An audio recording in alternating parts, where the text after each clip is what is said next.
یہ ایک اسلامی تصور ہے کہ ہمارے اقدامات اللہ کو راضی کرنے کے ارادے سے کیے گئے ہیں۔ یہ ضروری ہے کہ بطور مسلمان آپ کے اعتقاد اور طرز عمل کو یکجا کیا جائے۔ نیت یا ارادہ ایک ایسا تصور ہے جو دل کے اندر سے آتا ہے۔ اگر ہم اچھے کام کی خاطر نیک کام کرتے ہیں تو ہمیں بدلہ دیا جائے گا۔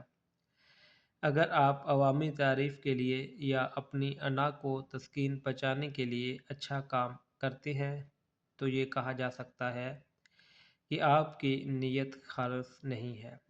وضو کو شروع کرنے سے پہلے بسم اللہ کہنا، یا تو بلند آواز میں یا خاموشی سے، اپنے ذہن میں تزکیہ کی رسم کے لیے اپنے آپ کو تیار کرنے کے لیے ایک ذہنی اشارے کا کام کرتا ہے۔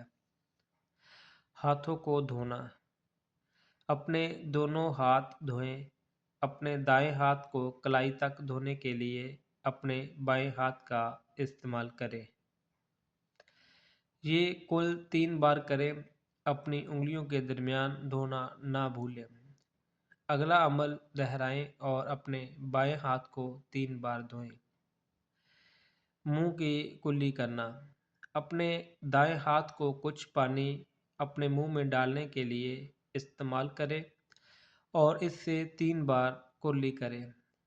اپنے منہ کو اچھی طرح سے صاف کرنے کے بعد پانی تھوک دیں۔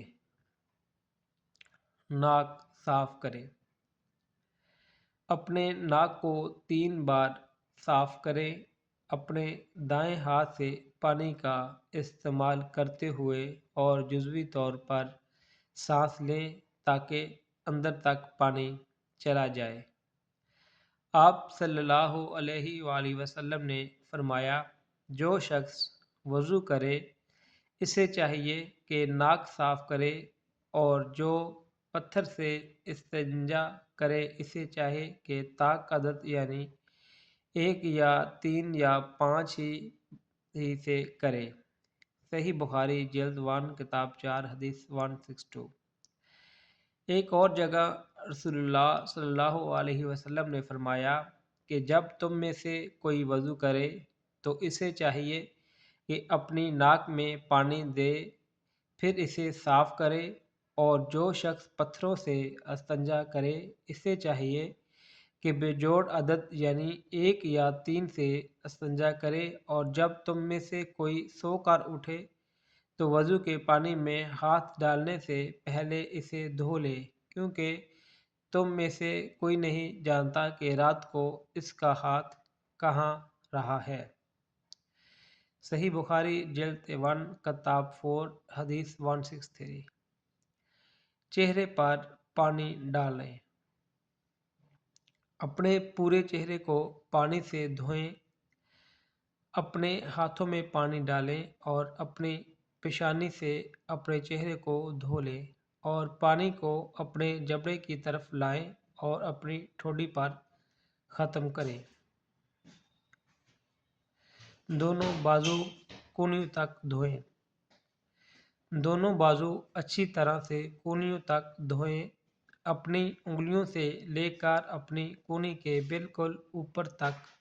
پہلے اپنے دائیں بازو کو دھونے سے شروع کریں، خشک حصہ نہ چھوڑتے ہوئے پورا بازو گیلا ہونا چاہیے۔ اس عمل کو 3 بار دہرائیں، پھر بائیں بازو کو بھی اسی طرح سے دھوئیں۔ مسح کرنا، اپنے سر کو صاف کرنے کے لیے اس کا مسح کریں۔ اپنے ہاتھوں میں پانی لیں اور اس سے سر کے اگلے حصے پر ہاتھ پھیرتے ہوئے اس کے پچھلے حصے تک لیتے جائیں۔ پھر اپنی انگلیوں کی مدد سے دونوں کان اندر اور باہر سے صاف کریں۔ پھر اپنی گردن کو ہاتھوں کی مدد سے پیچھے سے صاف کرتے ہوئے آگے تک آئیں۔ یہ عمل ایک ہی بار انجام دیں۔ دونوں پاؤں دھوئیں۔ اپنے پیروں کی نوک سے ٹخنوں کے بالکل اوپر تک اپنے دائیں پیر کو دھوئیں۔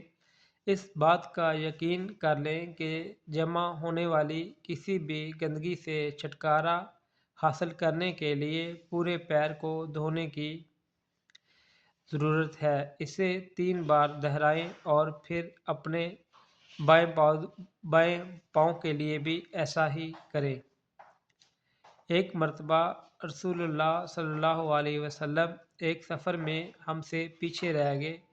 پھر تھوڑی دیر بعد آپ صلی اللہ علیہ وسلم نے ہم کو پا لیا اور عصر کا وقت آ پہنچا تھا۔ ہم وضو کرنے لگے اور اچھی طرح پاؤں دھونے کی بجائے جلدی میں ہم پاؤں پر مسح کرنے لگے۔ آپ صلی اللہ علیہ وسلم نے فرمایا، ایڑیوں کے لیے آگ کا عذاب ہے، 2 مرتبہ یا 3 مرتبہ فرمایا۔